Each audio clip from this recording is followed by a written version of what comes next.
आज डॉक्टर सुजन के साथ जो डिस्कशन कल रात नहीं हो पाया वो आज हुआ और उसे circadian rhythm of cell functions के बारे में वो वीडियो अपलोड कर चुकी हूँ। तो living the law of one का वीडियो बनाने का टाइम नहीं मिला और 7 बजे से पहले मुझे अपना ये काढ़ा वाढ़ा ख़त्म करना है। सो मैं बोलते बोलते साथ साथ पीऊँगी। Please forgive me for that, excuse me. तो आगे चलते हैं। तो कल मैंने बताया कि कैसे वो जो डॉक्टर था, लूदा पट्टा, पता नहीं कौन था वो, एल्बर्ट नहीं, थॉमस या जो भी उसका नाम था, वो बहुत ही उसने इस तरह का काम किया कि उसने पूरी दुनिया के वो हाइजनबर्ग हाइजनबर्ग वर्नर हाइजनबर्ग, नहीं, एक मिनट, किधर गया वो, हाँ, थॉमस एक्विनास। तो 13th सेंचुरी में, मतलब 13वीं सदी में, या 12वीं सदी कहते हैं उसको, 1200 वाली जो है उसको 13वीं सदी कहते हैं। तो उसके अंदर ये थॉमस एक्विनास ने ये सब कुछ पूरा बदल के रख दिया, एजुकेशन सिस्टम। लेकिन सारे जो डॉक्टर्स थे वो सारे ही उसकी तरह नहीं थे। और ऐसा नहीं है कि सारे बस सिर्फ साइंटिफिक तरीके से लॉजिक और दिमाग से काम लेना है, बाकी किसी चीज़ को नहीं मानना है। और बहुत सारे साइंटिस्ट थे जो हर चीज़ को सही तरीके से नाप तोल करते थे। ये वाला जो हिस्सा है ये थोड़ा सा मुझे याद नहीं रहेगा, और ऐसा कुछ है नहीं कि मैं आपको इसमें समझाऊं। तो मैं आपको इसमें पढ़ के बताती हूँ कि the firm separation of the study of faith from the study of all things in this world was critically influential. One may trace the path of modern scientific inquiry to this beginning. To this day, the general assumption is made by many people, both scientists and non-scientists, that there exists a distinct separation between the study of science and the study of all arts, metaphysics, philosophy, and further that this is an appropriate separation. तो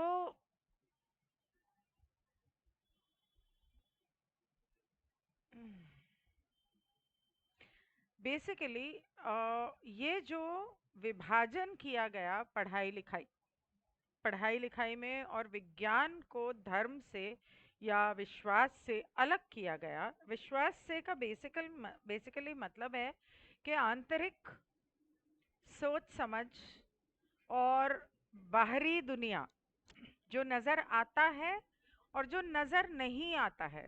विश्वास है, धर्म है, भरोसा है, अ, भगवान है, वो नजर नहीं आता है, वो आंतरिक है। और एक है बाहर जो नजर आता है। और इन दोनों का को बदल देने में, बदलने से, इन दोनों को अलग करने से पूरी दुनिया में बहुत फर्क पड़ा, और बहुत बुरी तरीके से फर्क पड़ा। अ, जो आज की डेट में साइंटिफिक रिसर्च होती है उसकी जड़ ये था। यहाँ पर वो विभाजन डाला गया जिसकी वजह से आज जो दुनिया का हाल है वो ऐसा है।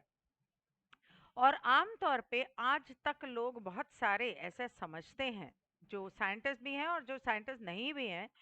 आम तौर पे सारे मतलब लोग दुनिया में ऐसा समझते हैं कि इन दोनों को अलग ही रखना चाहिए।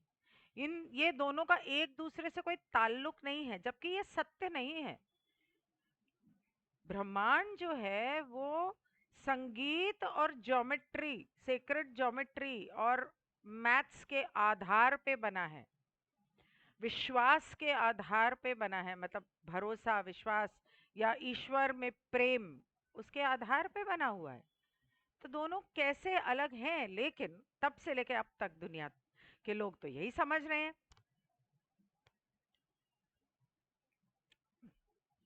आज जब हम कॉलेज में पढ़ने जाते हैं तो हम आम तौर पे arts, fine arts, measures, science, economics, इस तरह के सब्जेक्ट्स लेते हैं। इसके अंदर और भी बहुत सारे कोर्सेज हैं जो एक इंसान ले सकता है, लेकिन आखिरकार क्या होता है कि लोग इस तरह के सब्जेक्ट लेते हैं जिससे वो पैसा अच्छा कमा सके. There are some courses everyone takes, but by the end of one's college days, since science major poses an education which is enough different from that of arts major that can often barely converse. वो basically ये कह रहे हैं कि college के अंदर एक arts का स्टूडेंट और एक साइंस का स्टूडेंट हो सकता है एक ही चीज के बारे में बात कर रहा हो. कॉमर्स का स्टूडेंट हो सकता है ये तीनों एक ही चीज के बारे में बात कर रहे हो, शब्द भी शायद एक ही हो, लेकिन उसका मतलब अलग होगा. क्योंकि ये अपने नजरिए से बोल रहा है, ये अपने नजरिए से बोल रहा है, और ये अपने नजरिए से बोल रहा है. तो कितना विभाजन पैदा कर दिया है, कितना अलग कर दिया है लोगों को एक दूसरे से. और एक उसकी जिसकी वजह से बहुतों के दिल अलग हो गए हैं. और बहुत सारे लोग जैसे साइंस वाले कॉमर्स वालों को नीचा समझते हैं. एटलीस्ट इंडिया में तो ये होता है, कॉमर्स वाले आर्ट्स वाले को नीचा समझते हैं. उनको ये नहीं पता कि मतलब तुम करके दिखा दो जो वो करते हैं.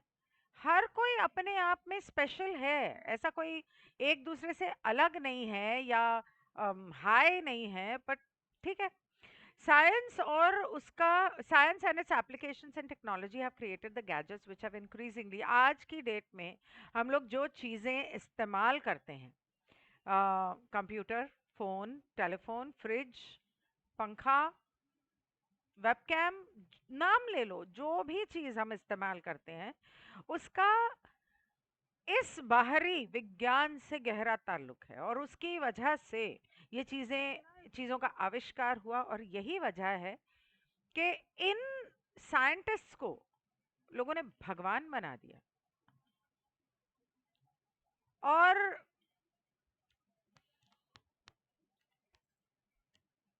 मुझे ऐसा क्यों लगता है कि मैं कल ये रिकॉर्ड कर चुकी हूँ. इन साइंटिस्ट को भगवान बना दिया. पुराने जमाने में ये होता था कि जो धार्मिक गुरु होते थे वो उनको भगवान बनाते थे. जो जिंदगी के बारे में, आध्यात्म के बारे में समझाते थे वो होते थे मतलब बहुत मोस्ट इम्पोर्टेंट पर्सन, वीआईपी. आज की डेट में वीवीआईपी कौन है? लंबू, पतलू, कालू, ये लोग हैं वीवीआईपी. मोटू, पॉलिटिशियंस, बड़े बड़े पेट वाले, बड़े बड़े तिलक लगाए हुए टकले, ये लोग हैं वीवीआईपी. क्या सिखाते हैं हमें ये लोग? कुछ भी नहीं. बल्कि खैर, तो आज के ज़माने में इन साइंटिस्ट्स को, वैज्ञानिकों को बना दिया गया है मोस्ट इम्पॉर्टेंट पर्सन. और आज के ज़माने में जो भगवान में बहुत विश्वास रखता है या आध्यात्म में विश्वास रखता है, टैरो करता है, न्यूमरोलॉजी और एस्ट्रोलॉजी में विश्वास रखता है, उसको बोलते हैं सो बैकवर्ड. वो क्या है, एक टर्म यूज करते हैं, सो लो समथिंग, लो लो, क्या तुम्हारे माँ बाप भी यही करते थे? तुम बड़े अंग्रेज की औलाद आ गए हो हैं. वो इंटरनेशनल स्कूल में पढ़ के तुम्हें लगता है कि ये बाकी सब जो है वो कचरा है. अच्छा, खैर. फिर वो कहती है कि सारे साइंटिस्ट ऐसे नहीं थे. कुछ उनमें से ऐसे भी थे, एल्बर्ट आइंस्टाइन जैसे. मैं ये वाला हिस्सा पढ़ के सुनाती हूँ क्योंकि ये मुझे याद नहीं रहने वाला है. मैं ये भी कल बोल चुकी हूँ. However, not all scientists of the 20th century were thoroughgoing rationalists. Physics seems to bring out the mystic in scientists. Albert Einstein, writing in 1937 in the Reader's Digest, said flatly that science without religion is lame. धर्म के बिना विज्ञान लंगड़ा है, और विज्ञान के बिना धर्म अंधा है. ये एल्बर्ट आइंस्टाइन ने रीडर्स डाइजेस्ट में 1937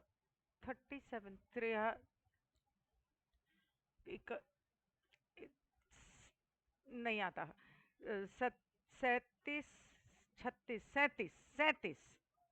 1937 में ये कहा था.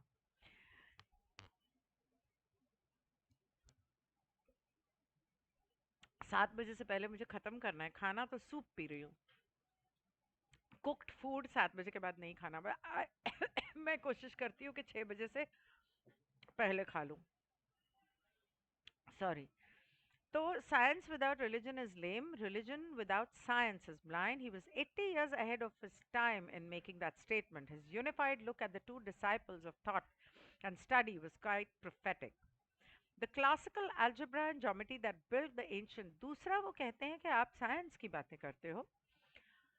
पुराने जमाने का जो आर्किटेक्चर हुआ करता था, जो बिल्डिंग्स हुआ करती थी, एक आम बिल्डिंग, जरूरी नहीं है कि चर्च हो, गवर्नमेंट बिल्डिंग हो, किसी का घर हो।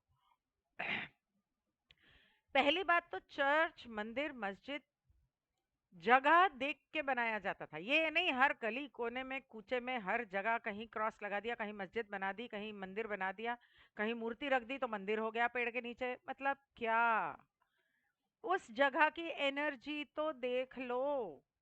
एक वाइब्रेशन होती है, मेरिडियंस होते हैं, जो अर्थ के ऊपर मेरिडियन लाइंस हैं, ले लाइंस हैं, उसके हिसाब से मंदिर बनाए जाते थे। चर्च भी उसके हिसाब से बनाए जाते थे, पिरामिड भी उसके हिसाब से बने थे। जब रा ने आके यहाँ पर पिरामिड्स बनाए थे, तब वो अर्थ के इक्वेटर के आसपास जो कुछ पर्टिकुलर ले लाइंस हैं वहां बनाए थे। इसीलिए एक mount Everest, sorry, mount Kailash को बोला जाता है कि वो एक पिरामिड है जिसको बर्फ से ढक दिया है। अब पता नहीं सत्य क्या है। दूसरा पेरू में था, इजिप्ट में। तो ये सबकी एक पर्टिकुलर जगह थी। एक स्कॉटलैंड में है, चाइना में एक दो हैं जिनको ढक दिया गया है, छुपा दिया गया है। और अगर आप देखें तो शिव के जितने मंदिर हैं, उम, जो मेन मंदिर हैं, वो कैलाश से लेके नीचे एक लाइन में है। सब एक लाइन में है, ऐसा कहा जाता है। बहुत सारे ये जो होते हैं ना, जो जैसे अष्ट विनायक, तो गणेश के 8 ऐसे मंदिर हैं, ऐसे शिव के इस तरह से कुछ मंदिर हैं जो उस एक पूरी लाइन में है। तो ये जो चीजें बनाई जाती थी वो जगह पे बनाई जाती थी। और मंदिर वगैरह जो बनाए जाते थे, मस्जिद हो, मंदिर हो, घर हो, गवर्नमेंट बिल्डिंग्स हो, उनको इस तरह से बनाया जाता था। एक तो सुंदर कितना बनाते थे, लेकिन वो देखने में सुंदर जरूर लगती थी, लेकिन होता क्या था कि उसके ऊपर जो पिरामिडल स्ट्रक्चर या डोम स्ट्रक्चर होता था, उसके ऊपर एक वो गोल्ड का या कॉपर का ऐसा पोल सा होता था, जिसके ऊपर कोई घड़ा या बॉल या कुछ कलश जैसा इस तरह का कुछ होता था। ये सब इसलिए लगाया जाता था। टार्टेरियन आर्किटेक्चर के बारे में आप गूगल कर सकते हो। टेलीग्राम पे एक ग्रुप भी है, टार्टेरियन आर्किटेक्चर। एंड वहां पर इतना कुछ सीखने को मिलता है इस पुराने आर्किटेक्चर के बारे में। वो इसलिए लगाया जाता था कि वहां से एनवायरनमेंट के थ्रू इलेक्ट्रिकल एनर्जी हार्नेस करते थे, मतलब कि खींचते थे। और उसके थ्रू ऊपर जो लगा होता था उसके द्वारा पूरे बिल्डिंग में वो इलेक्ट्रिकल एनर्जी इस्तेमाल होती थी। जो बल्ब बनते थे या पंखे लगते थे या जो भी लगता था और इस्तेमाल होते थे, वो उसके द्वारा इलेक्ट्रिकल एनर्जी आती थी। कोई वायरिंग मतलब बाहर से लाने की जरूरत नहीं थी, कोई बिल भरने की जरूरत नहीं थी, कुछ भी नहीं था। और इस तरह से बनाए जाते थे कि बिजली भी गिरे तो उस बिल्डिंग को कोई नुकसान ना पहुंचे। आधी से ज्यादा बिल्डिंग्स आज की डेट में जमीन के नीचे दबा दी गई हैं, उनकी सच्चाई छुपा दी गई है। बहुत सारी बिल्डिंग्स के ऊपर बाहर से दीवार बना दी गई है ताकि वो उनका आर्किटेक्चर जो है वो छुपा दिया जाए। उस आर्किटेक्चर का एक सबब था, एक मतलब था। उसके अलावा वो कहते हैं कि शेक्सपियर के 100 साल, सेंचुरी, 100 साल बाद, सेंचुरी मतलब 1000 साल बाद न्यूटन जब आए थे, तो उन्हें लॉ ऑफ मोशन पढ़ना था, law of things in motion पढ़ना था। तब उन्होंने कैलकुलस का इजाद किया। वर्नर हाइजेनबर्ग अभी तक लॉज ऑफ मोशन पढ़ रहे थे 20वीं सदी में, लेकिन उन्हें बहुत दिक्कत हो रही थी और उन्हें पूरी तरह से समझ में नहीं आ रहा था, क्योंकि न्यूटन जब आए थे तो वो बड़ी चीज़ों की लॉ, मतलब जैसे ग्रह हो गए तो वो कैसे चलते हैं और घूमते हैं, या धरती कैसे घूमती है, इन चीज़ों के बारे में पता करना चाह रहे थे। और वर्नर हाइसेनबर्ग जो थे, वो छोटी छोटी चीज़ों के बारे में, particles of matter and motion, ion, neutrons, protons, उसके बारे में वो जानना चाह रहे थे। और उन्हें वो कैलकुलस उनके मतलब उनके फायदे का नहीं था, उनको समझ में नहीं आ रहा था। तब उन्होंने एक अपनी रिसर्च की और एक पेपर जो है वो सबमिट किया था कि सब एटॉमिक पार्टिकल्स और उनकी मोमेंटम पता नहीं चल सकती, और उसकी मास टाइम्स इट्स स्पीड वगैरह कुछ साइंटिफिक टर्म्स है। तो वो कहते हैं एक टाइम पे एक ही चीज मैं देख सकता हूँ, या तो उसका मोमेंटम देख लूं या उसकी पोजीशन देख लूं, दोनों एक टाइम पे मैं देख नहीं पा रहा। Heisenberg formulated the uncertainty principle to express this dilemma. This principle, which is at the heart of quantum physics, embroiled Heisenberg and other physicists of this time like Niels Bohr and Erwin Schrödinger in a debate which still continues. उस समय पर अपनी इस दुविधा की वजह से Heisenberg ने एक अनसर्टेनिटी प्रिंसिपल कैलकुलेशन कुछ बनाई, जिस जो आज की डेट का जो क्वांटम फिजिक्स है उसकी उसका मूल, या उसकी धड़कन है, या उसका मूल रूप है, जिसके ऊपर आज तक हाइजेनबर्ग और उस समय के जो फिजिसिस्ट थे, जो फिजिक्स के साइंटिस्ट थे, उनकी बहस होती रही। और वो आज जैसे Niels Bohr and Irwin Schrodinger, आज तक बहुत सारे लोग इस बारे में आज भी बहस कर रहे हैं। उन्हें अम, पूरे पूरी तरह से सत्य का ज्ञान उन्हें नहीं लगता कि उन्हें हुआ है। Heisenberg stated that the microscopic orbit of or path of a subatomic particle only comes into existence when we observe it.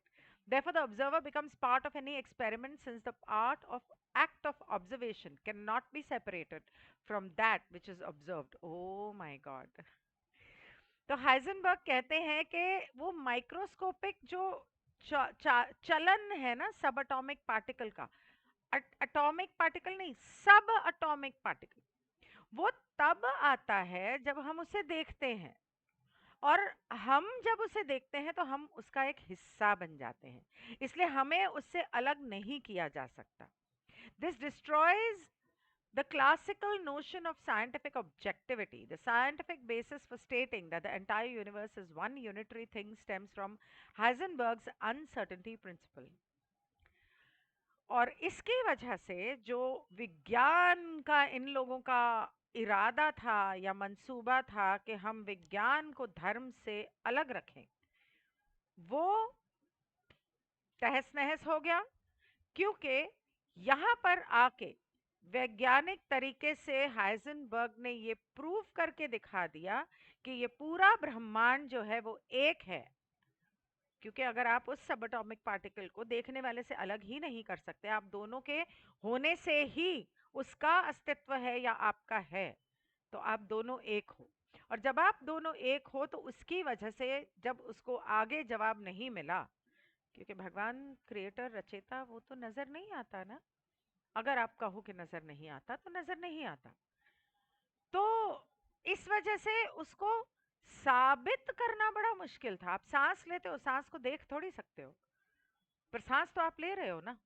तो अगर कोई कहे कि कहाँ है तुम्हारा भगवान, लाओ उसको सामने, कौन सी थी पिक्चर वो, गॉड क्या, आई एम गॉड, नहीं कुछ तो एक पिक्चर आई थी, तो लेके आओ उसको सामने। तो पहले अपनी सांस को ले आओ सामने, अपनी सोच को ले आओ सामने, अपने प्रेम को ले आओ सामने। नहीं ला सकते हो, तो वो भी वैसा ही है, तो उसको सामने तो नहीं ला सकते। खैर आगे बढ़ते हैं। Quantum physics asserts that the separation between the observer and the observed is an illusion. Quantum physics कहता है कि देखने वाले और दिखने वाले, मतलब मैं अगर, आप अगर इस वक्त मुझे देख रहे हो, तो मैं और आप, हम दोनों में जो विभाजन है वो माया जाल है, वो वो झूठ है, वो सत्य है ही नहीं। वो एक ऐसी माया है जो आपको समझ में नहीं आ रही। सिंस द एप्लीकेशन इल्यूजन है, माया जाल। Since the application of quantum mechanics and Heisenberg's principle have afforded us such modern gadgets as the computer and other electronic tools, lasers, superconducting devices, and fluorescent lights, the theory cannot be dismissed as mystical. अब Heisenberg के quantum mechanics and principles जो हैं, इसको अगर आप apply करते हो, इस्तेमाल करते हो, तो इसकी वजह से हमें इतनी सारी चीज़ें मिली हैं, जैसे कंप्यूटर है, लाइट्स है, लेज़र है, फ्लोरेसेंट लाइट्स है, मतलब एलईडी लाइट्स हैं, और बहुत सारी और चीज़ें।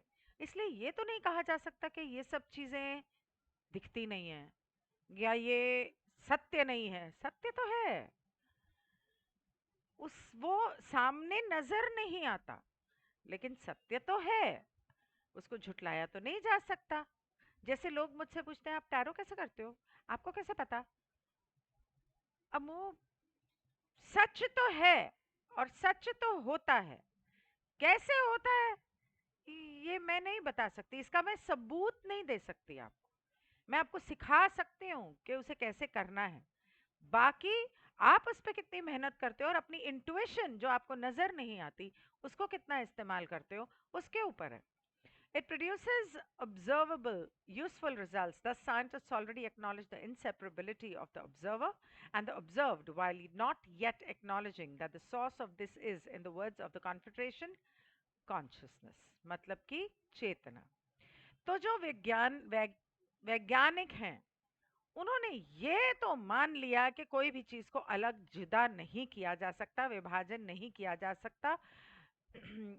अम, ये कप और मैं अलग नहीं है, मैंने जो पिया वो और मैं भी अलग नहीं है।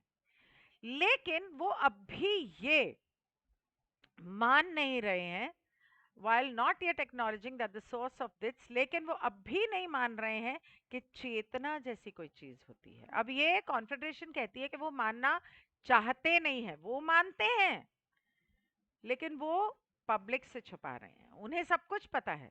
वो सारे साइंटिस्ट ने, अब ये किताब जब लिखी गई थी तब से लेके अब तक साइंटिस्ट को सब कुछ पता है, उन्हें चेतना का पता है, उनको सारा ज्ञान है। वो उसे मानना नहीं चाहते क्योंकि वो पब्लिक को बताना नहीं चाहते। क्योंकि अगर पब्लिक को चेतना का ज्ञान हो गया, रचेता का ध्यान हो गया, ये चार इलेक्ट्रोमैग्नेटिक फील्ड्स का ज्ञान हो गया, तो पब्लिक ने अगर अपनी चेतना को जागृत कर दिया तो पब्लिक तो इनसे आगे निकल जाएगी। यूं कह लो कि पब्लिक को हर वो चीज आ जाएगी करनी, और वो करने लग जाएगी, या यूं कह लो कि वो telepathy, astral projection, levitation, manifestation और क्रिएटर से एक होना सब कुछ कर लेगी। तो वो लोग तो नहीं चाहते कि आप ऐसा करो। इसी वजह से आप लोगों से सत्य को अब तक, तब से लेके आज तक छुपाया गया है। बस एक पैराग्राफ और, उसके बाद मैं थर्ड पार्ट करूंगी। A modern theory spawned by quantum physics is the string theory. In general, string theories posit that after we reduce the physical object into its atom and then divide the atoms into their subatomic component, science में science school में नहीं पढ़ा, यहाँ पे मेरे को पढ़ना पड़ रहा है। Component particles of electrons, neutrons and protons. We add an oscillating loop in the path of each subatomic particle. हाँ, ये मुझे पा के साथ करना चाहिए था ये वाला चैप्टर। खैर, तो एक मॉडर्न थियोरी आई है क्वांटम फिजिक्स के, स्पॉन्ड बाय क्वांटम फिजिक्स, जो अच्छा spawned spawned by quantum physics में से मेरा मुझे ऐसा लगता है कि क्वांटम फिजिक्स ने इस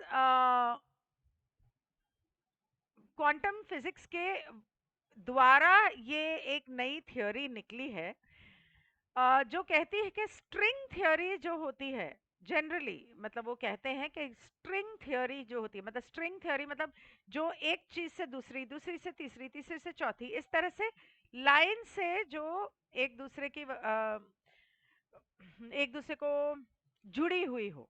इस तरह अगर हम जाएं, इस तरह से अगर हम सोचें और पता करने की कोशिश करें, तो जब हम किसी चीज को उसके एटम, उसको तोड़ तोड़ तोड़ तोड़ तोड़ के छोटे छोटे छोटे छोटे छोटा करके जब वो एटम तक पहुंच जाते हैं, और फिर जब हम उस एटम का भी विभाजन करते हैं या उसको तोड़ते हैं या उसमें रिसर्च करते हैं और उसके सब एटॉमिक में जाते हैं, और सब एटॉमिक में इलेक्ट्रॉन, सॉरी, आज जो डॉक्टर सुजन के साथ जो सेशन हुआ उसके अंदर उन्होंने बताया कि इलेक्ट्रॉन्स, न्यूट्रॉन्स, प्रोटॉन्स हमारे शरीर से रिलेटेड उन्होंने उस बारे में बात की। तो आपको वो सेशन ज़रूर देखना चाहिए अगर आपको अपनी हेल्थ की चिंता है या अपने घर वालों के हेल्थ की चिंता है, तो ज़रूर देखना चाहिए। उसके अंदर उन्होंने ये समझाया हुआ है। तो वो कहती है कि सब एटॉमिक को जब और अंदर जाके उसके इलेक्ट्रॉन, प्रोटॉन, न्यूट्रॉन्स के बारे में जब आप देखते हैं, तो उसका एक तौर तरीका है, वो इस तरह से चलता है। मतलब एक एक गोला है बीच में, उसके आसपास एक प्रोटॉन चल रहा है, एक ऐसे चल रहा है, एक ऐसे चल रहा है, एक ऐसे चल रहा है, ऐसे एक लूप में वो चलता जाता है। हर सब एटॉमिक पार्टिकल, ये लूप में कंपनता भी है। ऑसिलेट, ऑसिलेट, एक सेकेंड,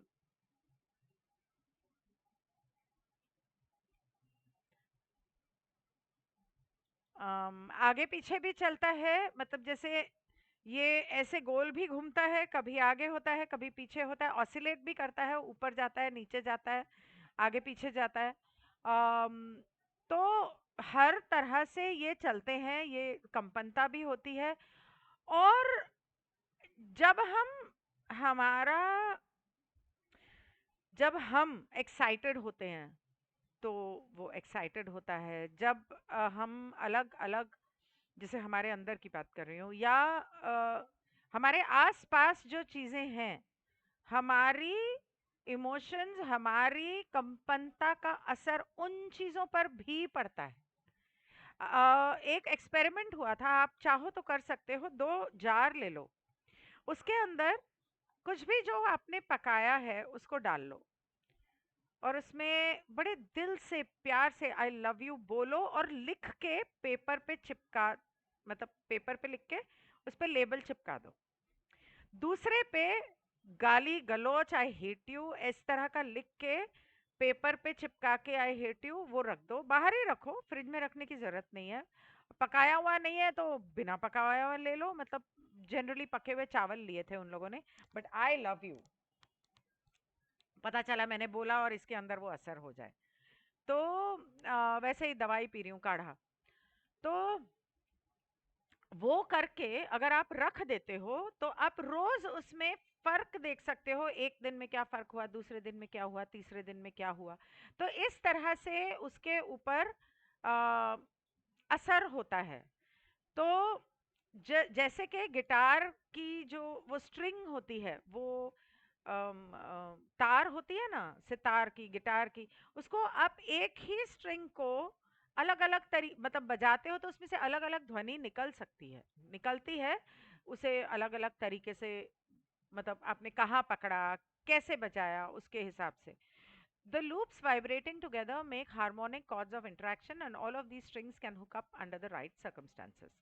और ये जो loops हैं, ये एक दूसरे से जुड़ सकते हैं, मिल सकते हैं, और चाहो तो संगीत पैदा कर सकते हैं, ना चाहो तो बेसुरा संगीत पैदा करेंगे, कुछ तो पैदा करेंगे।